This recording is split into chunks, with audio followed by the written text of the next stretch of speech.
All right, guys, this is Crazy Kev here, and I'm here with the one, the only, Mr. Pooch. How we doing, my man? How are you, Kev? Thanks for having me on. Yeah, man, no worries at all. And Tom, man, you got a fight coming up this week. I mean, talk to us a little bit more about that matchup and how things are going with you. Yes, I do have a fight this week. It's against Carlos Lazoya. I love the matchup. All the physical attributes seem to be in my favor.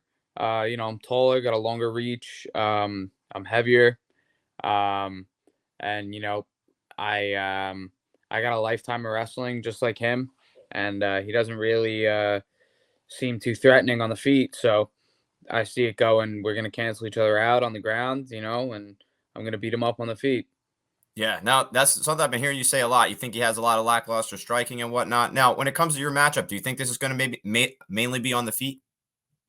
Yeah, I mean it's gonna go pretty much wherever I want it to, because he's been saying how it's different and this and that, like his grappling versus my grappling. Like, bro, what are your accolades? Like, you have a black belt in jiu-jitsu? Wow, dude, that's cool. Like, we're not at a jiu-jitsu tournament. We're not in a wrestling match. It's a fist fight. If I feel like taking you down, I'm gonna take you down. You might take me down, maybe, but I'm gonna pop back up faster than you get me to hit the ground. I guarantee that.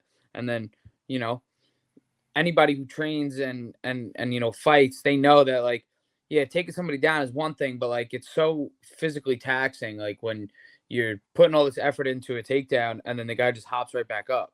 So, you know, um I'm gonna just go out there and do what I do, and that's just cause havoc in the pocket, at range, and I'm walking out of there with the strap. I'm not leaving without it. Yeah, no, we're looking forward to this fight 100%, man. And you mentioned that this is one of your best camps when it comes to your fighting. What maybe makes this the best camp so far? Well, I'm constantly improving all the time. I live in the gym 365. Um, it's all I do. So I'm constantly evolving, I'm constantly improving. Like we touched on before the matchup. I did more cardio than I've ever done for any fight. Um, and just the game plan and what we're seeing on film and all that stuff, it's gonna just overall just be a I'm seeing this as like my best performance to date. Yeah, no, we're definitely looking forward to letting you put on a show, my man. And man, your teammate as well too. He fought not too long ago on Combat FC. He's my mom's favorite fighter. Do you ever mess with him in the gym about that nickname? Nah, man, Ashik, he's awesome, dude. He's the only guy I know that changes his nickname every fight, and it seems like it just gets better every time.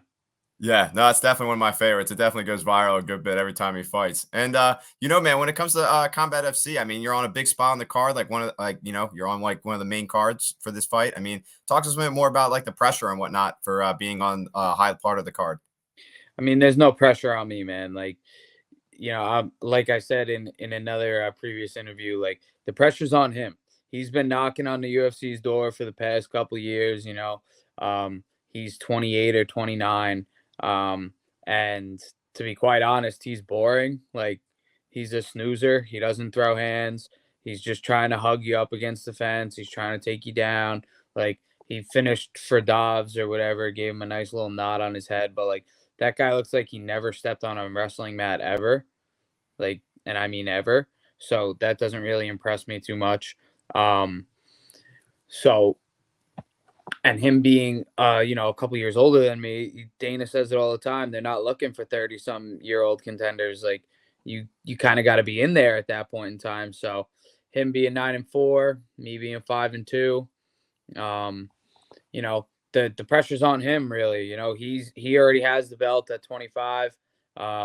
He's got, a couple titles or whatever, but I'm just ready to go in there and just put on an absolute banger. Yeah, no, and we're looking forward to this banger 100%, my man. And man, when it comes to you fighting in Boston, have you ever been to Boston before? I never have. I'm actually excited to go. Me and my family and my girl and my friends are gonna stay the weekend. Make a nice trip out of it. Very nice. No, it's definitely pretty cool, man. I'm excited too. I've never been there as well too. And man, when it comes to Carlos, you mentioned that he's like a boring fighter and whatnot. I mean, would you maybe wish that you were maybe fighting somebody else? Doesn't matter to me, man. As long as somebody shows up, makes the weight, I'll fight you. It doesn't matter who you are, what your background is, what your style is. what you look like, how tall you are, how strong you are, whatever you're trying to do, man. I'm just here to fight. That's right. No, I definitely like that mindset, man. And when it comes to Combat FC, some people might not know that you were offered a fight back in May, and you stepped up on like 1 day's notice, but your opponent turned you down. I mean, why did your opponent turn you down for that matchup? Because he knew he was going to get smoked by a 35er, and he was at 55. Yeah, I mean, what would that have been like to step all the way up to 55 on like 1 day's notice?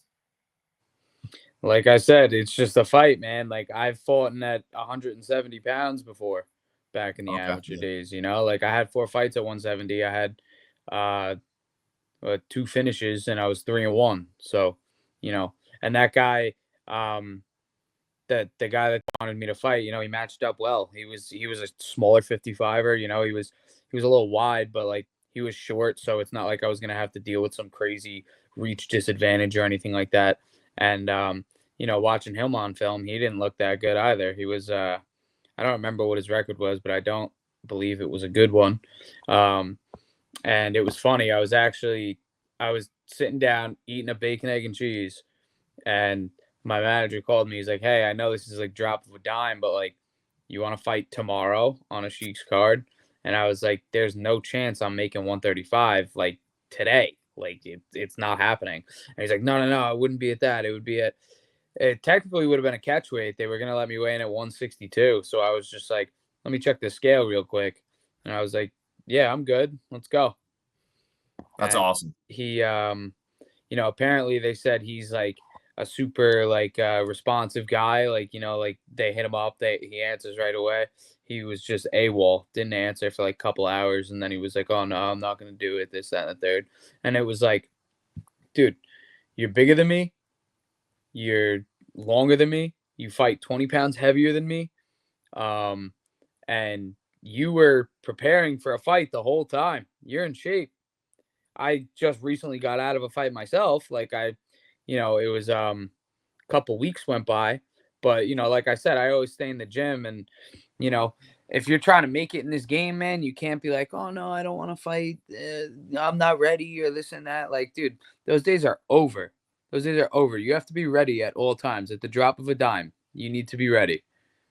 Yeah, no, 100%, man. You definitely got to be ready. I mean, Dan Ige kind of, put that on the map for a lot of these UFC guys. You got to step up if you want to get paid and all that good stuff. And, man, another thing about you is when you were training in Thailand, you mentioned that you met Hamza and Peter Yan. I mean, talk to us a little bit more about meeting them.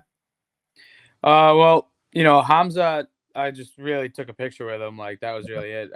He didn't even say anything except maybe like, "All right, come here, like let's take a picture." Um, and then Peter Yan, like seeing that guy move around, like it's different than seeing it on TV, and like just watching him train and just like the mental focus and like the intensity of that guy was definitely inspiring. Um, I didn't get to do any rounds with him. I was like asking his like the guys that were with him. I was like, "Yo, please let me get a round in with him." I don't want to go hard. Not saying I would like fuck him up or anything, but like I was like, I just want to move with him, this and that. And they were like, "No, no, like you're not doing it," because like he was getting ready for I think it was O'Malley at the time, and like I get it. They don't want some. To me, I'm just a random. Like they don't want some random being like, "Oh yeah, I'm going Peter Yan right now. I'm gonna fight as hard as I can." Like, and then God forbid something happened to him, or something happened to me or whatever. So I understand. I wasn't sour about it. I was just like, ah man, like that would have been really cool, like to like spar him or something like that. But yeah, no, he I mean we've heard it on TV, but he actually talks like a robot. Like it's pretty funny. That's hilarious. No, that's definitely pretty cool that you ended up getting to meet those guys in Thailand. That's definitely some pretty sick stuff there. And some more about you outside of the cage, man, is, on TikTok, you like to do a little bit of food reviews, man. I mean, how'd you kind of get into that? I was just bored, Yeah. I like to cook a little bit. That wasn't always something that I like to do, but you know, cutting weight and being in the fight business, you got to eat healthy, and everybody's thing is like, oh, like eating healthy sucks. It's so boring, this and that. And I was just like, man, I could definitely make some stuff taste good. And like my mom showed me some stuff. Like my girl showed me some stuff. Like they can cook really well. So I'll take a lot of things that I like to do is like I'll take recipes of things that I like, and then I'll look up like healthier ingredients. Like for example, like one off my TikTok was like the healthy McChickens. Like it's the same. Like it's I did it the same way that like with the mustard and the seasonings and whatnot. But like I just got like 100% pure ground chicken and then keto breadcrumbs. So now I'm not adding all those carbs, and then I air fried them instead of deep frying them. So it's like you save like a ridiculous amount of carbs and calories just like changing a couple minute things.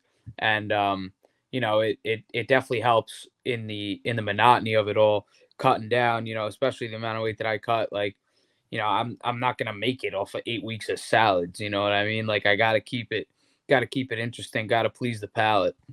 Yeah, no, that's definitely pretty interesting, man. I'm gonna have to check out that TikTok when we're done this. I'm definitely curious to see how how that kind of went down. And another thing about you outside the cage, man, is you said you're pretty dirty at the UFC video game. Is that true?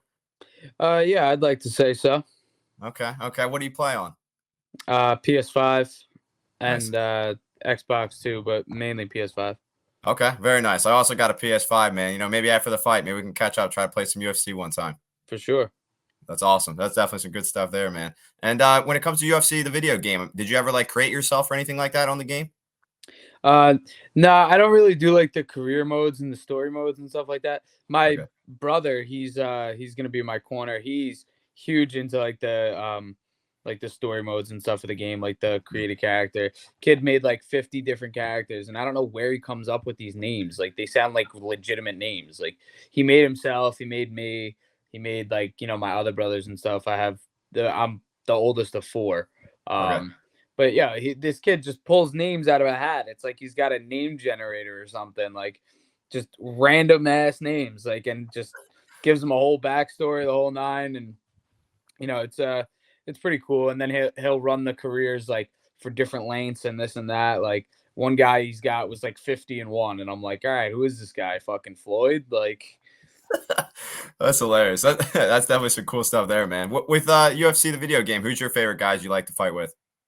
Um, I mean, it doesn't really like matter to me honestly, because it's like I mean, obviously, like the mismatches, like if you're going against like Pereira, you better be like Izzy or somebody, or you're gonna get smoked. But like a lot of the times, like I'll just pick random, or like Okay. I'll pick somebody who's like a little bit less. Like if they're like a 4.5 star fighter, I'm fighting, I'll fight like a 4 star, or I'll pick a 4 star. Because it's really all like yeah, like they got different styles and different guys have different moves, but like at the end of the day, it's a video game. If you're good at the game, you're gonna be good with anybody. Yeah, no, 100%. I definitely agree with you there, man. And besides UFC, do you play any other video games? I like 2K. The 2K25 just dropped. Yeah, Um, I like that one. I mean, it's essentially the same game, but it's like smoother. I don't know if you play 2K at all, but like one of my biggest things was like when you would go like a certain direction, it was so like you're going this way or you're going this way. Like now it's like you kind of like cut corners a little bit.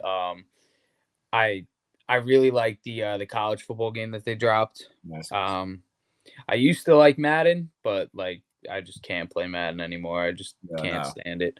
Um, what else? Yeah, I mean that's pretty much it. Like I'll run COD Mobile on my phone with my girl a lot, but I can't compete in COD on a console anymore, dude. Those kids are so fucking sweaty. It is bad, bro. Like just that controller has to be slick. Like they got to be putting chalk on their hands before they play because just the sweats in that game, it's bad. Dude, it's insane. I was literally just talking to somebody about that today. They were like, dude, like once I turned like 22 years old, it's like I forgot how to play COD because like these kids are ridiculous nowadays. They gotta be spending like 8 hours easy on that game, like nonstop. Yeah. And it's not even like I forgot. Like I still know how to play, like and this and that. It's just the kids today that are playing the game, like you said, they got to be doing it all day. Like, and Oh it's yeah. just insane. Yeah, it's definitely nutty. Like I said, I can't keep up with them either nowadays. And you mentioned too, or you're from Long Island as well too. I mean, talk us a little bit more about maybe your favorite spots at Long Island. Long Island MMA. Okay, there you go. But we got a bunch of great food. Like every town, they got their own, you know, uh great food spots. Like I've been having dreams about Fat Boy Burrito. I don't know if you've been over there. No. Uh, you know, I like I love Taco Island. You Okay. ever hear of Taco Island with the burrito? I'm from Philly. I never heard of any of these places, Oh, but really? yeah. Dude, they got this. There's a couple locations. There's one out in like Mount Sinai. There's one out in Farmingville. Um, and I think there's another one somewhere. But you ever have like birria? No, No? Oh, dude. It's like I'm pretty sure I'm like fairly certain that it's like goat meat or like Okay. lamb meat or something, but they cook it a certain way in this certain sauce. And like, other spots have birria, but like like they'll have like the tacos or the burritos or whatever. This spot Taco Island, they have a birria pizza, bro. Oh my god, it's to die for, first off. Second, they say you're supposed to share it. Nah, I'm not sharing that thing, dude. I house that. All It's right. like they take like a big like burrito like tortilla. Okay. They do that, and then like they put like the sauce or whatever on the bottom, and then they put like the meat on it. Then they put another one in there. Then they fill it with like more sauce, more whatever, like the toppings and whatever else is in there, like the salsa and the guac and all that other stuff. And then they put another one on top, dude, and they cut it into like 6 slices, and it is so good. If you're ever out that way, you definitely got to try that because it Yeah. is just so good. And then Dude, that definitely sounds good.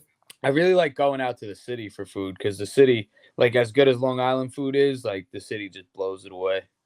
Okay, fair enough, huh? Yeah, I've never been down there before, but there's definitely some cool spots. I'll have to look into this a little bit more. You're putting me on to a lot of good foods on this interview. I'm sorry, right before your fight too. Hopefully, after your win, you get some good food after you're done eat or after you're done fighting. Oh hell yeah! I Yeah, for I, I sure. know Boston is like known for its seafood and stuff. And like there's this one seafood spot in particular. I can't remember the name of it now. I got it on my phone, but I'm definitely going there like Saturday probably. Very nice. No, it definitely sounds pretty cool, man. I'm definitely looking forward to checking out Boston as well too. And man, when it comes to you, I mean, getting back to your fight, I mean, with a big win over Carlos, I mean, how many wins do you think will maybe take you to maybe see you in a bigger promotion in the future? I'm hoping it comes, fairly soon after this one, depending on how I go out there and do against Carlos. Obviously I'm like envisioning a finish. I see the fight going with me stopping him and hopefully that does good for my stock and maybe I'll defend the belt if they call me right away. I would obviously 100% go, but I would defend the belt or I would take as many fights as they needed me to. Really, like I will prove that I am on the UFC level and I belong in that league. Yeah, no, we're looking forward to seeing you potentially being in the UFC one day. And when it comes to your career, I mean, you fought a lot of times at CFFC. Is there any reason why you're fighting on Combat FC this time around? It was a good offer. Okay, nice. The Here, situation presented itself, good. and I'm not going to turn that down because Good. you know a regional belt on Fight Pass. How can I turn that up? Yeah. No, I hear you there, man. I'm definitely glad you got a good offer with Combat FC. And like I said, it's gonna be awesome to watch you live. And Tom, I also wanted to ask you about as well too is I'm a Taekwondo instructor. I've been teaching for 6 years now, and I've been training since I was 5 years old, so 19 Mhm. years now. So I love martial arts, man. And with all the guys I got in my gym, what advice do you give to them to keep on coming into the gym and to get better and better every day? The only secret to getting better at MMA or really in anything in life is just consistency. Like you're gonna have highs, you're gonna have lows, and then you're gonna have days where you're in the middle. You gotta just, grin and bear through it all. Take the good days as they come and take the bad days as, learning opportunities and lessons. And just never give up on yourself, man. Never quit, like like that people are lying if they say like, "Oh, I'm motivated every single day. Oh, I want to be here every single day." Like I love what I do, but just like anything else, sometimes it gets monotonous, but you still show up. You still put in the work and you just never ever quit on yourself or, you know, forget why you got as far as you got. Yeah, no, I definitely think that's a solid message, Tom. I definitely appreciate that. And Tom, man, thank you so much for coming on the show. What's maybe your final message out there for the fans watching this video? My final message out there is Follow me on Instagram and TikTok at Tom Pooch MMA. It's going to be Friday, UFC Fight Pass, Combat FC 8, co-main event. You will see me walk out of the cage with the Combat FC Interim Bantamweight Championship. Let's go. I'm looking forward to watching your fight live. And Tom, man, thank you so much for taking the time to come on the show. And best of luck on Friday, my man. Thanks, Kev. Appreciate you having me on. Yeah, man, no problem at all. All right, best of luck, my man, and we'll stay in touch. For sure. All right, man, take care. Good stuff.